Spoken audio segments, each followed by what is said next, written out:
Okay, so I've gone with capture full screen here so that hopefully I can actually get a little bit of detail with the arrow moving around just to see whether or not I'm going to be able to um, adequately show people how to use different online resources using this program.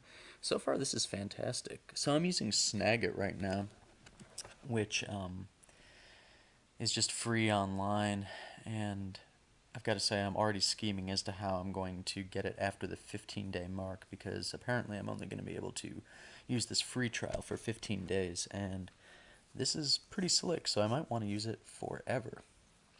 Anyway, this week I decided to do some final project brainstorming, and I've been thinking about this a little bit. Uh, the idea behind what I want to do is to have an online blog which all of the students in a class participate in, and to have their feedback to other people's posts, and also their posts be the majority of the classwork. So there would be kind of two tiers to this, which you can see over on the left in the lesson plan area. Um, Sort of in the middle there, third bullet down where it says student blog for student submissions of the project outline and weekly short posts as well as three major posts. So my idea is I want students to be able to choose their own research topic, specifically on an environmental issue. Now, that could be any number of things. And in the introduction to the class, I'd like to provide them with a list of options. So here at the introduction level, it says on the first bullet point on the left under lesson plan, um, and underneath that with the research agendas being open. Basically, I would want to provide a list of several options, things like, weather-related change with climate change, potential inundation from climate change, ocean acidification. We have things like pollution, and that can take a lot of different forms, whether it's, plastics and ocean gyres in the South Pacific, or local forms of pollution. Here in the Pacific Northwest, there are issues with hotspots along the Columbia from old nuclear power plants. So there are just a lot of different things that students could focus on, and I want to organize them broadly under the category of these different environmental issues, things like pollution, climate change, overpopulation, so population pressures and resource issues, uh, alternative energy, and probably current extinction crisis as well, because with resource issues and pollution, we have a lot of animal extinction going on.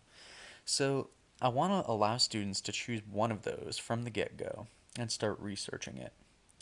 And where the online component comes in is that every week they would be required to do a blog post, sort of just a couple paragraphs summarizing some aspect of the research that they're working on, basically just kind of keeping themselves honest and keeping me apprised of where they're at in their process.